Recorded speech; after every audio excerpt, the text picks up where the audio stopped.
Existen una serie de prácticas o de tips que obviamente las personas que recién están empezando en esto todavía no lo conocen, pero los que ya tenemos alguna experiencia en esto, pues la seguimos, ¿no? Como por ejemplo, una vez que nosotros estamos en desarrollo, antes de pasar cualquier cosa a producción, debemos tener un ambiente de preproducción. ¿Para qué? Para hacer exactamente lo que acabo de mencionar. Es decir, hacer un test, hacer un estrés, no solamente en la aplicación, sino del comportamiento del sistema de base de datos para medir su nivel de indexamiento. Y no solamente eso, sino que adicionalmente, eso puede estar ligado a que nosotros debamos mover ciertos parámetros de configuración del sistema de base de datos.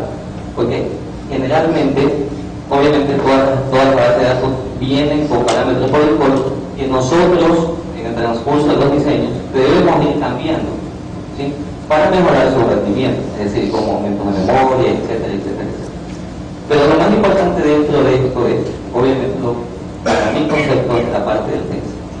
Es un test o un estresamiento de la aplicación y un estresamiento del sistema de base de datos. De esa manera nos vamos a dar cuenta en dónde están las fallas.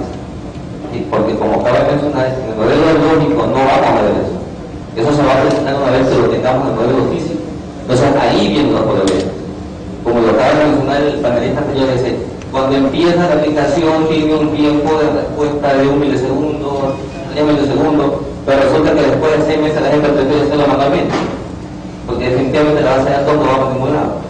Entonces, ese tipo de cosas se debe ir cortando desde el principio. Para eso sirven los test, para eso sirve un ambiente de producción, antes de producción. Mauricio, ¿enseña eso acá? Sí. Y se enseña ese tipo de análisis, de pasar el modelo lógico hacia el modelo físico. Pero hay una parte que no se puede enseñar. ¿Sí? Es diría el estilo del DBA. En la base de datos se estila mucho el comportamiento o el conocimiento que tiene el DBA para poner las estructuras. Han escuchado a 3 panelistas anteriormente conversando, cada uno se enfocaba en una cosa diferente. Entonces, yo podría decir, por hecho, si efectivo la base de datos, es como la voy a indicar. Hay DBA que le gusta poner más índices, hay DBA que le gusta hacer más compresor strings, hay DBA que le gusta distribuir más discos, hay DBA que le gusta aumentar más la memoria. Cada uno tiene su estilo para poder administrar, ¿sí? Pero la respuesta es ¿qué lo obligó a llegar a ese tipo de razonamiento del negocio? ¿Sí? Dependiendo de la forma de negocio, lógicamente, hubiese sido el diseño lógico de la base de datos. Pero una cosa muy sencilla, un problema que está pasando actualmente en nuestro país. ¿Cómo se hubiese diseñado físicamente, verdad? Las consultas del IES. Si el día sabía que el primer día hay 1 millón de habitantes que iban a consultar, ¿qué se hubiese hecho para que se hubiera dado una respuesta más rápida? Es un problema físico. Ya la tabla está allí, ¿no? ¿Verdad? La tabla está allí, tiene nada más 3 o 4 campos. Lo que hace falta es saber o distribuirlas correctamente, o ponerle índice, o ver qué es lo que falta para que sea lo suficientemente rápido. Ese es el problema, una particularidad del negocio. ¿Sí? O sea, esa parte de allí son el estilo que tiene un DBA para poder llegar a una respuesta al negocio. Hablando de estilo, ¿cómo pasa el modelo lógico al modelo físico? Bueno, hablando realmente así de cómo pasamos el modelo lógico al físico, bueno, ya existen herramientas que te ayudan a pasarlo, tú te dejas de llevar, eres un DBA principiante, cuando tienes el modelo lógico, lo diseñas con una herramienta y lo generas dependiendo para el tipo de base de datos que vas a tener. Sin embargo, hay que tener mucho cuidado previo a pasar el modelo físico, el modelo lógico.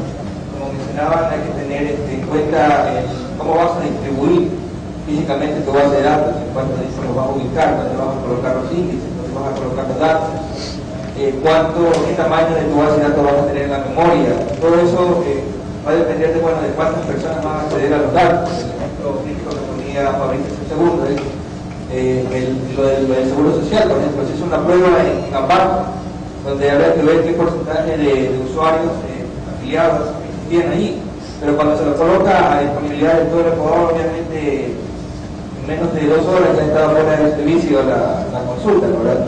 Entonces, eso se requiere mucho conocer previo a pasar a un modelo físico, el modelo lógico. Una vez que uno tiene eso bastante definido, cómo lo va a ubicar tanto dentro de su modelo lógico y cómo lo va a distribuir. Una pregunta que se hace normalmente es, que creo que es la siguiente, que lo voy a tocar, es si se debe o no normalizar lo que se ha hecho en el modelo lógico. Eso es lo importante, ¿verdad?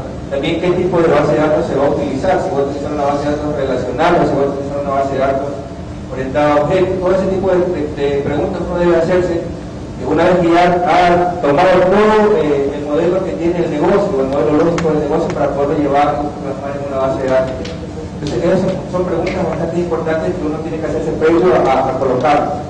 De una vez que lo vamos a un puesto en un modelo físico, entonces ahí sí ya vienen los temas de por dónde van a acceder los usuarios, qué índice coloco, el tema de los controles también es algo importante, y otro tipo de validaciones que son necesarias dentro ya de la parte del modelo.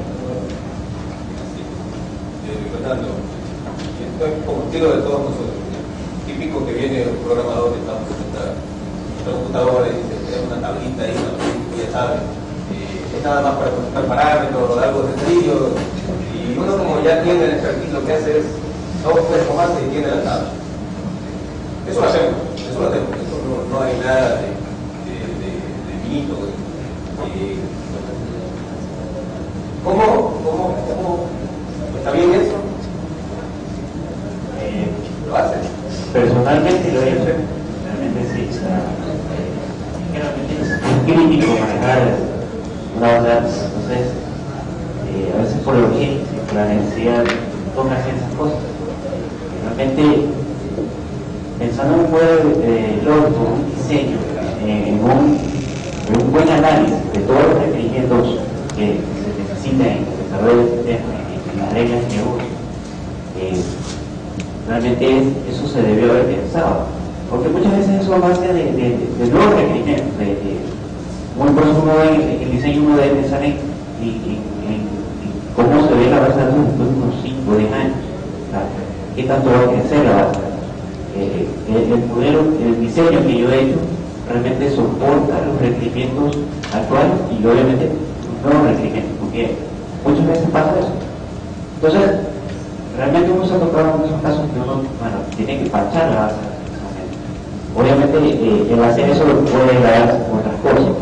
El término de la base puede ver explicado, pero como experiencia sí, es necesario hacerlo en ciertos casos, en otros casos no, pero uno tiene que analizar todo ese tipo de cosas. ¿Qué pesa más? El parche para solucionar rápidamente en privado y la aplicación esté a tiempo, o tomarme mucho más tiempo y rediseñar el modelo, algo que muchas veces es un poco práctico, pero lo importante es el diseño lógico, el análisis que se haga, hacerlo bien, pensarlo bien, considerar todos los casos, considerar todos los problemas que se puedan presentar, pensar en un futuro de que mi diseño vaya a soportar gran escala de datos, gran escala de consultas, gran escala de actualizaciones, y también obviamente que eso va a pasarse al modelo físico, y en el modelo físico también hay otras consideraciones que hay que hacer, rapidez de los discos, velocidad de las transacciones, optimización de los parámetros de la base, en fin, son muchas cosas que como uno debe considerar, que puede pesar más, que no, son criterios que uno debe tomar.